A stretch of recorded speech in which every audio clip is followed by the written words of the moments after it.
Assalomu alaykum, hurmatli kuzatuvchilar. Bugungi darsimiz terminal holatlarda hamshiralik ishi, shu mavzuda bugun so'z yuritamiz. Terminal holatlar, ya'ni terminal so'zi lotincha terminus so'zidan olingan bo'lib, chegaralanuvchi chiziq, ya'ni chegara degan ma'noni anglatadi.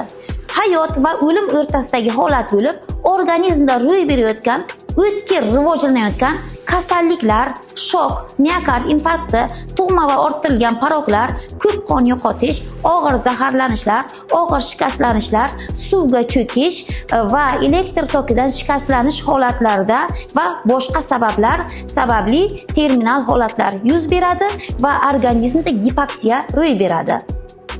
Terminal holatlar agoniya oldi, agoniya va klinik o'lim holatlariga bo'linadi. Agoniya oldi sababiga qarab bir necha minutdan bir necha soatgacha davom etishi mumkin. Ya'ni bunda qon bosimi keskin pasayadi, es hushi noaniq, terisi ko'karadi, qo'l-oyoqlar soviy boshlaydi. Agoniya davri. Og'riq sezgisi yo'qoladi bemorda, barcha reflekslar so'nadi, nafas sust, siyrak hamda aritmik bo'ladi. Puls 20-40 tagacha ipsimon, qon bosimi pasayib ketgan, tana harorati ham 35 gradusdan ham pastga tushib ketadi. Va bemorda beixtiyor siydik va najas ajralishi mumkin. Bu davr sababiga ko'ra cho'zilishi va qisqarishi mumkin. Klinik o'lim, nafas, puls, qon bosimi aniqlanmaydi, ko'z qorachig'i kengaygan, terida akrotsianoz, oyoq-qo'llari sovuq. Bu davr bemorning yoshi, gavda tuzilishi, klinik o'lim sabablari qisqa yoki uzoq davom etishiga ta'sir qiladi. Ya'ni klinik o'lim 2 minutdan 4-6 minutgacha davom etadi va klinik o'lim qaytar holat bo'lib hisoblanadi. Bu holatda biza o'z vaqtida shoshilinch tez tibbiy yordamni tashkil qilsak, ya'ni yurak o'pka reanimatsiyasini samarali o'tkazsak, insonni, ya'ni bemorni hayotga qaytarishimiz mumkin. Klinik o'limda reanimatsion chora-tadbirlar o'z vaqtida to'g'ri amalga oshirilmasa, biologik o'lim bosqichiga o'tadi, qorachiqlar kattalashadi, teri rangi o'zgarib, murda dog'lari paydo bo'ladi.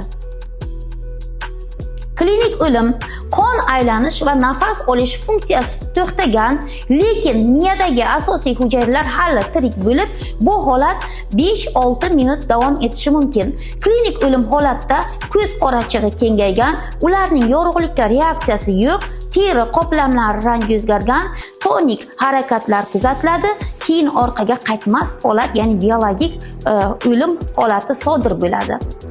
Yurak urishi va nafas olish to'xtaganda jonlantirish choralari. Birinchi o'rinda nafas yo'llari o'tkazuvchanligini ta'minlash.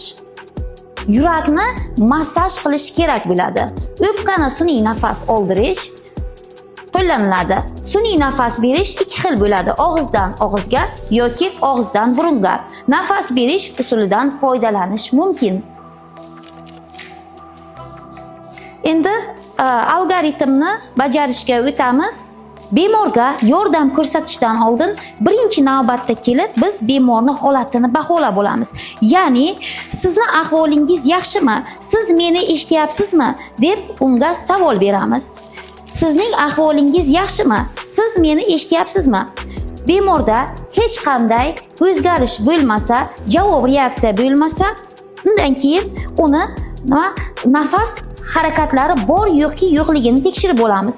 Buning uchun biz eshitaman, ko'raman va sezaman usulida tekshirib olamiz. Ya'ni hamshira kelib bemorning burni sohasiga quloqlarini yaqin keltiradida, ko'zlari ko'krak va qorin sohasiga qaratilgan bo'ladi. Hamda bemorni 10 soniya, ya'ni 1dan 10 gacha sanab biz tekshirib olamiz. 1, 2, 3, 4, 5, 6, 7, 8, 9, 10. Ya'ni 1dan 10 gacha sanab kuzatib, biz ko'krak qafasi, qorin sohasi ko'tarilib tushganligiga e'tibor beramiz va qulog'imiz bilan nafas olyaptimi, yo'qmi, shuni eshitib va his qilib olamizda, agarda nafas olayotganligi aniq bo'lmasa, demak bemor klinik holatda ekanligini bilib olamiz. Undan keyin biz bemorni gardanini to'g'rilab olib, boshini orqaga engashtirib olamiz. Ya'ni nafas yo'llari o'tkazuvchanligini ta'minlash maqsadida. Keyingi qiladigan ishimiz, bemorni og'zini ochib ko'zdan kechiramiz. Bu yerda qusuq massalari, qon qoldiqlari yoki tish protezlari bo'lsa va boshqa narsalar bo'lsa, ular tozalab olinadi. Tish protezlari bo'lsa, olib qo'yiladi. Nima uchun olib qo'yamiz? Chunki yurak o'pka reanimatsiyasini o'tkazayotganda nafas yo'llariga tushib qolishi va bemorda og'ir holatlarni keltirib chiqarishi mumkin. Keyingi qiladigan ishimiz, bemorni kiyimlarini yechib olamiz. Kiyimlari yechilgan holatda bemorni yuragini tashqi tomondan massaj qilishimiz uchun hamshira bemorning chap tomonida kelib xanjarsimon o'siqni topadi hamda ikkita barmoqni qo'yib, so'ngra ikkita barmoqni qo'ygandan keyin joyini belgilab olgandan so'ng kaft qo'yiladi. Kaft qo'yilgandan so'ng yurakni massaj qilish boshlanadi. Ya'ni 30 ta massaj qilamiz. 1, 2, 3, 4, 5, 6, 7, 8, 9, 10. 1, 2, 3, 4, 5, 6, 7, 8, 9, 20. 1, 2, 3, 4, 5, 6, 7, 8, 9, 30. 30 ta massajdan so'ng salfetka qo'yilib, og'iz sohasiga burni yopilib, nafas olinib, ya'ni havo puflanadi.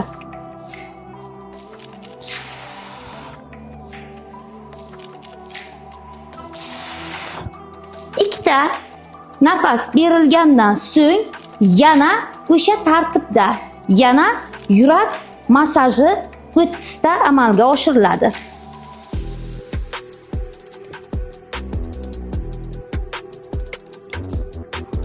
7, 8, 9, 10.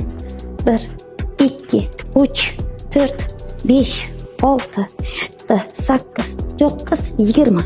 1, 2, 3, 4, 5, 6, 7, 8, 9, 30. 30 ta massaj qilingandan so'ng yana ikkita nafas beriladi.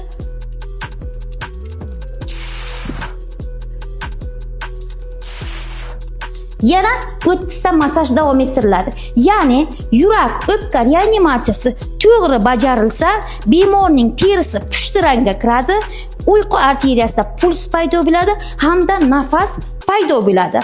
Nafas harakatlari tiklanadi. Ko'krak qafasining bosish chuqurligi katta odamlarda 5-6 sm ni tashkil qiladi. Biza qiladigan massaj, yurakning massaji 1 daqiqada 100-120 tani tashkil qilish kerak. Nafas soni esa 20 tadan kam bo'lmasligi kerak bo'ladi. Yurak o'pka reanimatsiyasi qancha tez va samarali to'g'ri olib borilsa, bemorni ushbu holatdan olib chiqib hayotga qaytarish mumkin.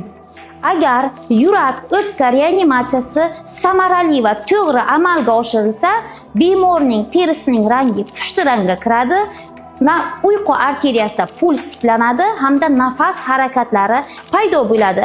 Bordi-yu, yurak o'pka reanimatsiyasi o'tkazilish davomida ham bemorda terisining rangi pushti rangga kirmasa, puls paydo bo'lmasa hamda nafas harakatlari tiklanmasa ham ushbu, ya'ni yurak o'pka reanimatsiyasi 30 daqiqagacha davom ettiriladi. To'g'ri bajarilsa, bemorni hayotga qaytarish mumkin.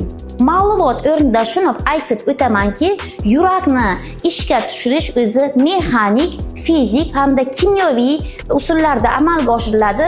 Mexanik usul bu yurakni tashqi tomondan massaj qilish, fizik usul defibrilyatsiyadan foydalanish va kimyoviy usul dori moddalardan foydalanib ishga tushirish bo'lib hisoblanadi. Agarda siz bolalarda ham yurak o'pka reanimatsiyasini o'tkazish tartibini o'tkazmoqchi bo'lsangiz, bizni kuzatib boring.